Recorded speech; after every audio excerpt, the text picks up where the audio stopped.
quiero darle la bienvenida a mi primer invitado del día de hoy, es Nigmer Evans, ese politólogo, militante del movimiento Marea Socialista, quien agradezco amablemente que haya atendido la invitación. Nigmer, un placer. Muchísimas gracias por la invitación. Como siempre, para mí es un placer conversar contigo. Mucho se ha hablado, mucho se ha criticado la libertad que existe tanto para invitados, porque no hay una figura de observación electoral como tal en Venezuela, porque así lo dice la ley, pero de esa libertad que tendrían los invitados internacionales, tanto del CNE, que son acompañantes en el proceso electoral de acuerdo a la ley vigente, y los invitados internacionales, tanto del Partido Socialista Unido de Venezuela como la otra fuerza política del país más fuerte, que es la Mesa de la Unidad Democrática, la coalición opositora. Ahora, ¿cómo ve Nigmer Evans, una persona que ha sido crítica en algunos momentos, militante del socialismo, militante del Partido Socialista Unido de Venezuela, de alguna manera vinculado en ese movimiento Marea Socialista, pero también una persona que ha dicho, ya va, hasta aquí voy yo, a mí me parece que esto no va? Nigmer, tu visión de lo que es este proceso electoral que viven los venezolanos, como yo decía, para unos históricos es la posibilidad de la oposición llegar a la asamblea con mayor fuerza, el gobierno se defiende, quiere mantener la supremacía del chavismo, de la revolución, lo ha dicho el propio Maduro. Bienvenido, hermano. Bueno, fíjate, yo creo que sin duda este proceso es un proceso de elección trascendente para la historia política venezolana, porque es quizás la primera elección en donde el duelo por la muerte del líder, Hugo Chávez Frías, ya es un duelo mucho más procesado, es un duelo que ha sido digerido por la población venezolana. Hoy Chávez, sin embargo, en estudios de opinión pública, tanto de Data Análisis como de Benebarómetro, que son dos encuestadoras prestigiosas acá en Venezuela, está por encima del 57-58%, pero la popularidad del presidente Maduro ronda entre los 17 y 22, depende del estudio que quieras revisar. Hay una franja importante de desencanto, de decepción en relación con lo que es la conducción del proceso revolucionario, aunque hay un anclaje importante en relación con lo que es la nostalgia, el recuerdo y los aspectos positivos del gobierno del presidente Chávez. Y eso pareciera que pueda generar un cambio de constitución del escenario político venezolano en estas elecciones del 6 de diciembre.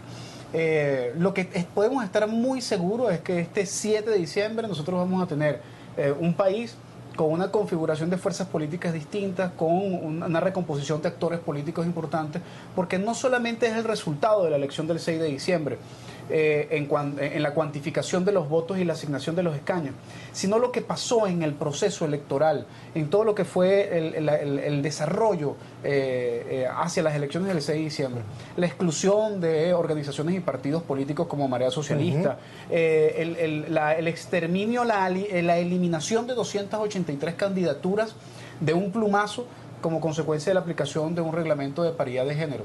Creo que hay unas condiciones importantes en ese sentido que van a ser digeridas, además de una campaña nefasta desde el punto de vista de la polarización en relación con las dos corrientes más poderosas del país, porque uno decía en su campaña electoral que las colas se iban a terminar si ellos ganaban, y los otros dijeron que los productos iban a aparecer en los anaqueles si el gobierno ganaba. Así lo dijo también Frei Bernal. Dos cosas imposibles. Dos cosas absolutamente imposibles en Venezuela, lo que implica que hubo toda una estrategia, lamentablemente, de engaño hacia la gente por parte de la polarización para tratar de arrastrar la mayor cantidad de votos, pero va a haber una recomposición política importante, pero lo que también podemos estar seguros el 7 de diciembre es que vamos a tener más crisis económica, vamos a estar en una situación peor que el día 6 y peor que el día 5, o sea, porque la crisis económica del país se sigue profundizando y no se va a resolver con unas elecciones parlamentarias. Nigmer, cuando hablas de una nueva configuración de las fuerzas políticas en Venezuela, ¿tú crees que el venezolano ya maduró como para decir, mira, yo me voy por Nigmer Evans, soy de oposición, pero me voy por Nigmer Evans, no digo que tú seas candidato, no lo es, pero no me dejaron hacerlo. Pero sí aspiraste. Claro, yo llegué a inscribir mi candidatura, pero fue uno de esos que fue exterminado por un reglamento de paridad de género que terminó excluyendo tanto mujeres como hombres dentro del proceso electoral. Esas terceras vías, ¿los venezolanos tú crees que han madurado como para tener en mente una opción como esa, una alternativa? Quiero una tercera vía, oye, quiero votar por Juan, por Pedro, porque son personas preparadas y considero que van a hacerle bien al país. ¿O todavía estamos...? Yo creo que el pueblo venezolano tiene bastante tiempo en una condición de madurez política importante. Creo que en el momento en que el pueblo venezolano decide escoger a Hugo Chávez Frías y romper con la hegemonía del bipartidismo en Venezuela, ya dio unas indicaciones claras de capacidad de madurez. Fue un cambio duro. Fue un cambio muy duro. Brusco.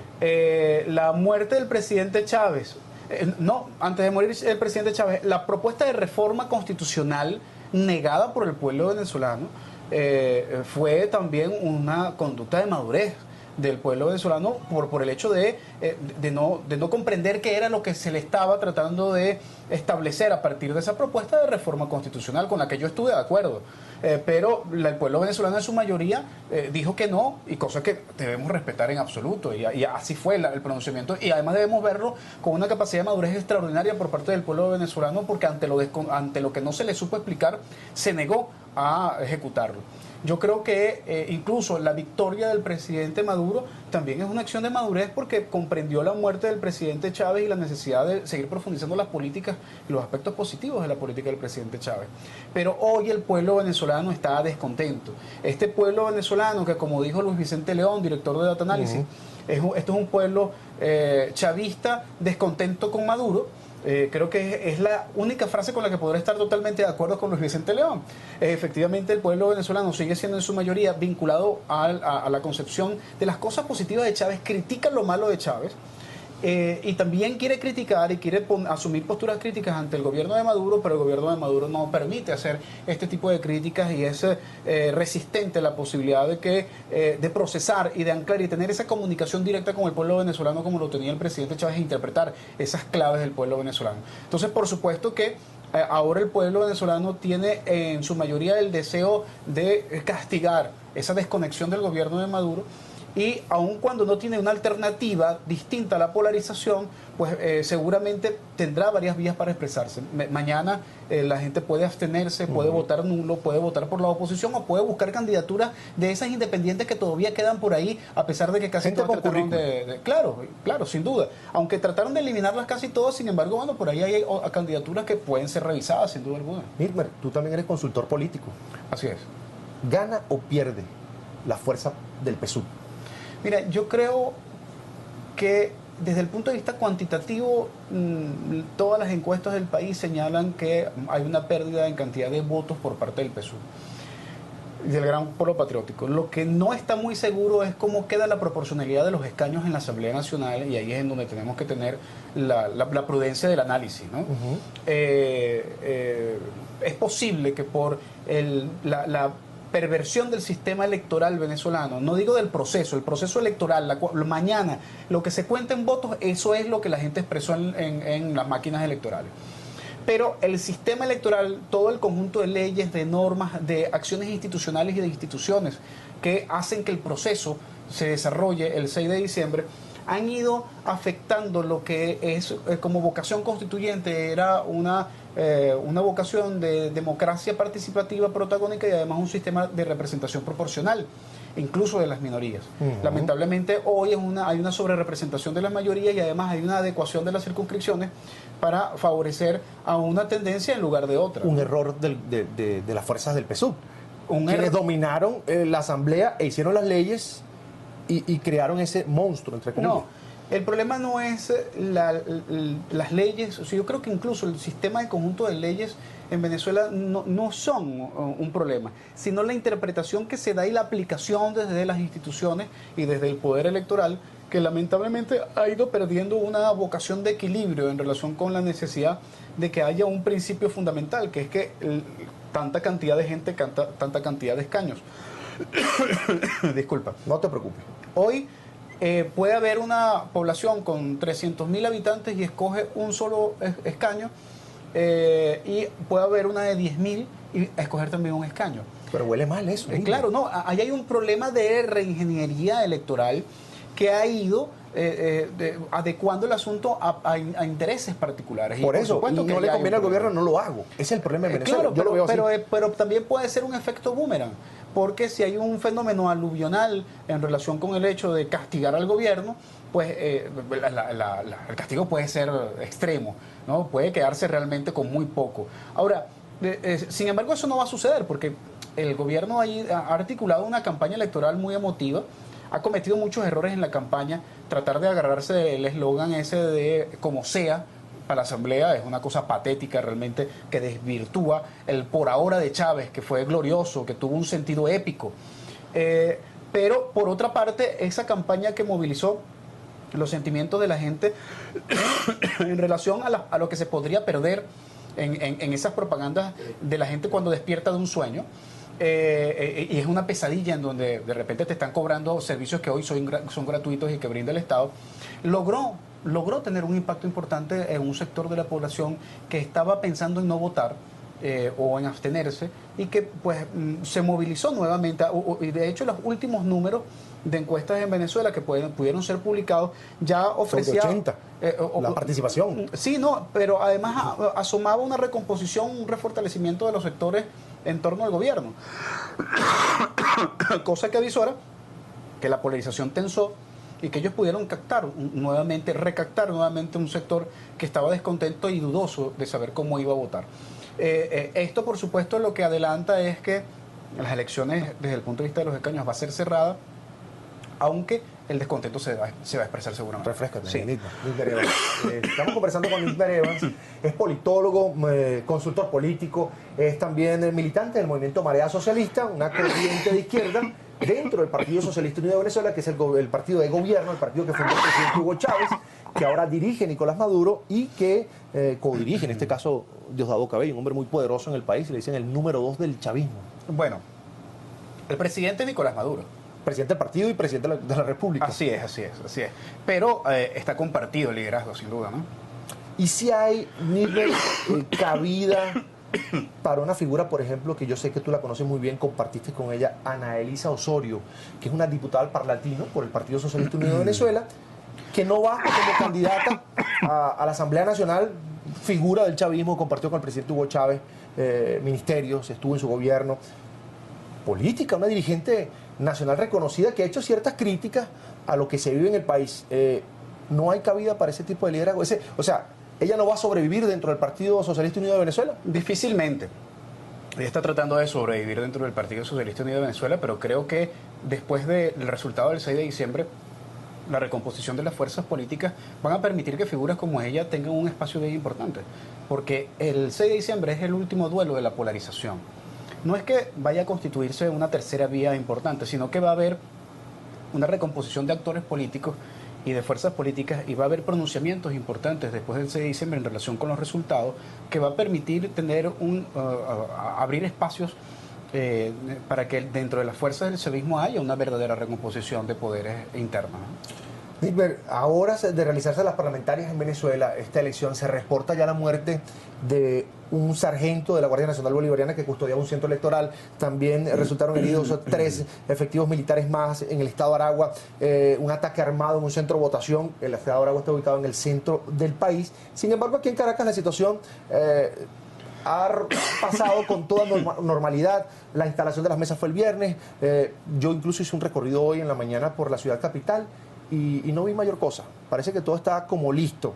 Ahora, Nicolás Maduro, al menos 5 veces lo escuché yo diciendo: si la revolución pierde la asamblea, yo no voy a entregar la revolución, voy a gobernar en unión cívico-militar, que eso significa gobernar de la mano con los militares.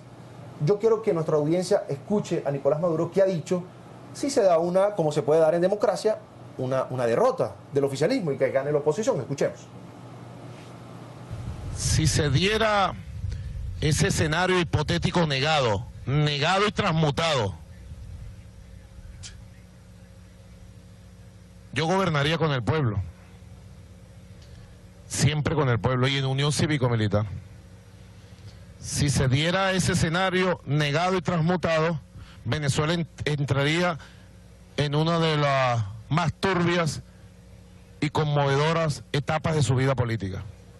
Y nosotros defenderíamos la revolución, no entregaríamos la revolución, y la revolución pasaría a una nueva etapa. Quien tenga oídos, que entienda. Quien tenga ojos, que vea clara la historia. La revolución no va a ser entregada jamás. Escúchenme. Con la Constitución en la mano, echaremos adelante la independencia de Venezuela, cueste lo que cueste, como sea. Ahorita no lo pudiste escuchar, pero sí has escuchado a Nicolás Maduro lo que ha dicho referente a una posible derrota del presidente en estas elecciones. Nitmer, cuando tú escuchas a Maduro, ¿qué piensas? ¿Esto es autoritarismo? ¿Qué es? ¿Cómo lo defines tú? Mira, yo creo que ha habido una pérdida importante de elementos democráticos en la acción y en el discurso del presidente Maduro. Yo no creo que nosotros estemos en una condición en este momento ni dictatorial ni autoritaria de manera plena, pero sí creo que lamentablemente, y a pesar de que se le criticaba mucho al presidente Chávez y trataba de delgarse muchas características de autoritarismo al presidente Chávez, yo creo que en el caso del presidente Maduro sí hay algunos sesgos de ausencia de elementos democráticos que se desbordan en su discurso y que además también son parte de la práctica de su acción cuando excluye a sectores a lo interno del proceso revolucionario y cuando no logra generar esa comunicación con la mayoría de la gente, ¿no?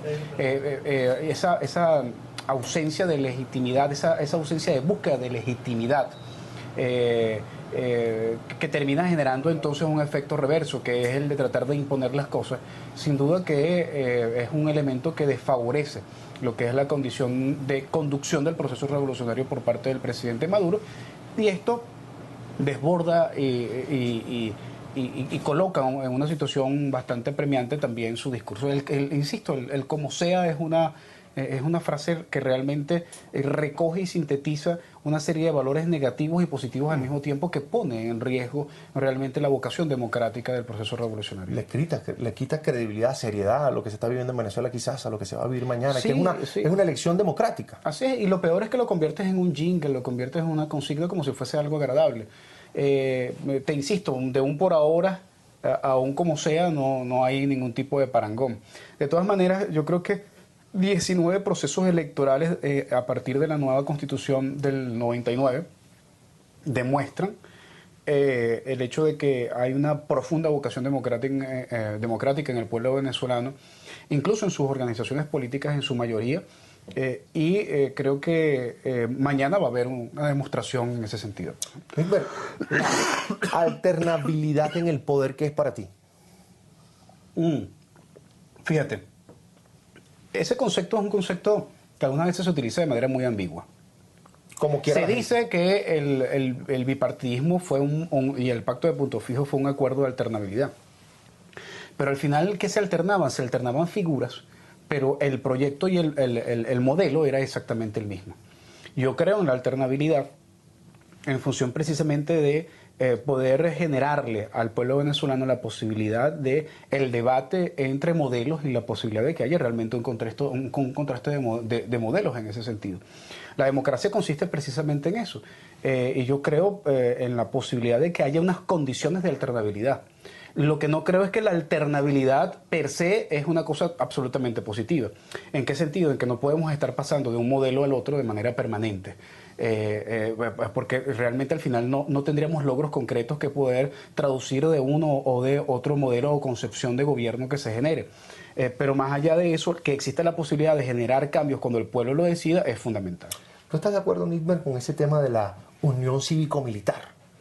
Tomando en cuenta lo que representa un militar que da órdenes, recibe órdenes, que está para defender el territorio nacional, la soberanía.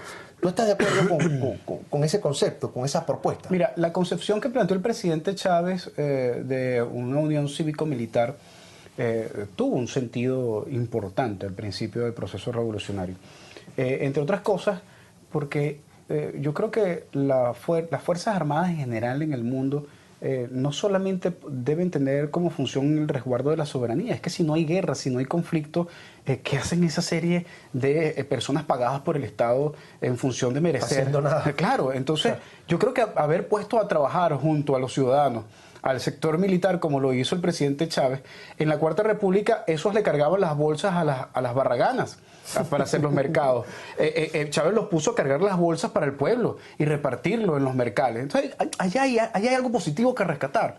Ahora bien, la realidad es que al final eso se ha utilizado también como excusa para ir colocando militares en puestos y en cargos que le corresponden naturalmente a los civiles por la necesidad de la formación de un civil y de los valores civiles en relación con el ejercicio en aspectos de instituciones de administración pública. Y eso ha ido desvirtuando lo que realmente debe ser la posibilidad del desarrollo de empresas de propiedad social, por ejemplo, o de industrias básicas en donde los militares simplemente no saben de esa área porque no son formados para esa área. Se pensó que solamente con el orden y el progreso se podía resolver cosas. Yo creo que hay que redefinir la unión cívico-militar, pero yo sí creo que los militares y los civiles tienen que hacer cosas en conjunto, porque definitivamente no podemos tener a esa gente ganando dinero pagado en nuestro bolsillo para que no haga nada. Así es. Nigmer, me queda poco tiempo, te sientes un poco mal y te quiero agradecer que no hayas rechazado la invitación el día de hoy. La revolución, como tal, como la planteó Chávez, que fue quien acuñó ese término aquí en el país como propuesta de gobierno, ¿está estable, está mal, está grave? ¿Cómo la ves tú? La revolución hoy en Venezuela está reclamando reinventarse, redefinirse. Está en una crisis, pero como toda crisis es una extraordinaria oportunidad. Yo creo que hoy la crisis del proceso revolucionario, indiferentemente del resultado del 6 de diciembre, es absolutamente evidente. Y la necesidad de la recomposición de esas fuerzas y el debate crítico y autocrítico a lo interno del proceso debe darse como consecuencia de una presión, que es la presión de las bases, que en este momento está reclamando el hecho de poder redefinir el rumbo del país hacia la salida de esta crisis que se ha generado por errores del mismo proceso revolucionario. Nigmer Evans, politólogo, militante del movimiento Marea Socialista, consultor político, conocedor de esta revolución bolivariana, acompañaste al presidente Chávez. Así es. Estás relegado por algunos factores dentro del partido. Por decisión propia, más que bueno, dijiste no voy más. No, claro, por supuesto. O sea, porque creo que uno no puede seguir trabajando con quienes definitivamente llegó un momento en que no compartes una serie de valores, de principios y fundamentalmente las acciones. Entonces, el abrir camino también es una opción sana para poder crecer.